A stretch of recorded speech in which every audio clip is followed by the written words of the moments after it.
Bienvenue à votre émission 5 minutes avec Jésus, présentée par le frère Sam et son équipe. Bonne écoute à tous.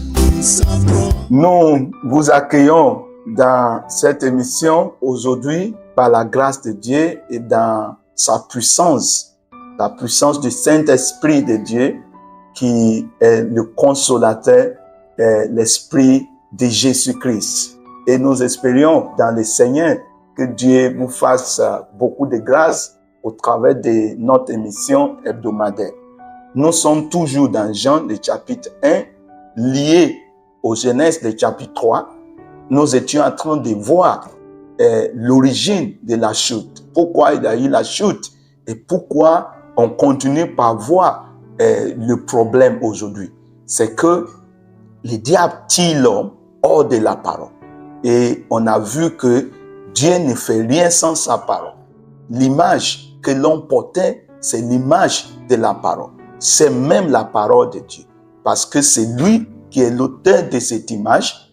Et Dieu, et il est la parole. La Bible dit la parole était Dieu. Donc, je retourne dans notre Jean chapitre 1 et je vous dis, chers auditeurs, que ce que nous sommes en train de toucher depuis des émissions maintenant, c'est la seule plateforme, ou bien je dirais, c'est l'origine aussi de restauration. Et même le combat spirituel commence par le fait de rester dans la parole. Beaucoup de gens, en parlant du combat spirituel, pensent que c'est en criant sur le diable, c'est en criant sur les démons, c'est en criant sur les sorciers, c'est en luttant contre les malédictions familiales. Non, le combat spirituel, c'est le combat de rester dans la parole.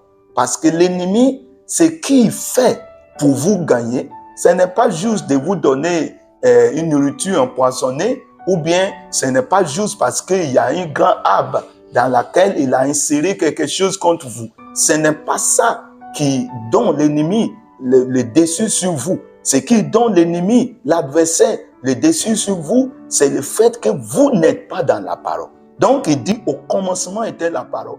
Et la parole était avec Dieu. Et la parole était Dieu. Toutes choses ont été faites par elle. Est-ce que vous voyez ça? Toutes choses ont été faites par elle. Même les choses que Adam va utiliser. Même la connaissance, toutes les connaissances étaient données par la parole. Vous voyez ça? Toutes choses étaient faites par elle. Même ce que Adam veut gagner, c'est que les animaux, tout ce qui est mis dans le jardin, c'est la parole qui les a fait. Toutes choses ont été faites par la parole. Et rien de ce qui a été fait n'a été fait sans elle. En elle était la vie, et la vie était la lumière des hommes. Vous voyez ça? C'est vraiment formidable que la Bible dit, en elle était la vie.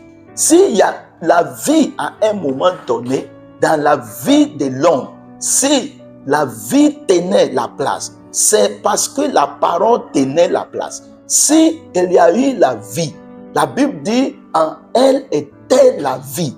Quelle vie? La vie que Dieu a mis en l'homme. C'était en elle que se résidait cette vie. Quand Dieu dit, ne mangez pas, ne faites pas ça, c'est dans elle était cette vie-là. C'est dans la parole qui réside la vie.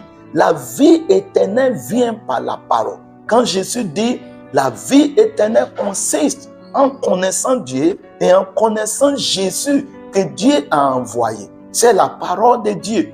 Et je vous ai montré dans Hébreux le chapitre 5 la dernière fois, quand la Bible dit, Jésus a appris, bien qu'il fût fils. Et vous voyez ça.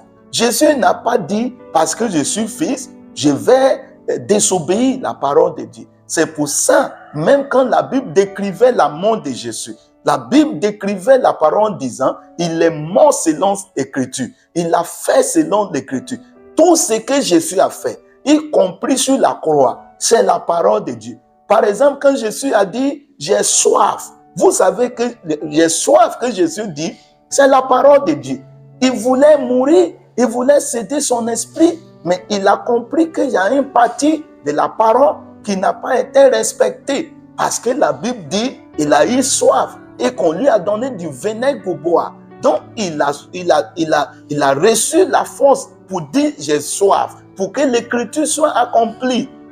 Et vous voyez, et comme je vous l'ai aussi dit, dans la tentation, tout ce qui arrivait à Jésus, c'est avec la parole que Jésus résistait, qui répondait au diable. Si vous allez être restauré, c'est en restant dans la parole de Dieu. Si vous allez avoir une délivrance réelle, comme je l'ai dit, c'est en restant dans la parole de Dieu. Et je prie pour vous que la puissance de Dieu, la restauration divine, soit votre partage en retournant dans la parole de Dieu, en retournant dans il est écrit. Au nom de Jésus, Amen.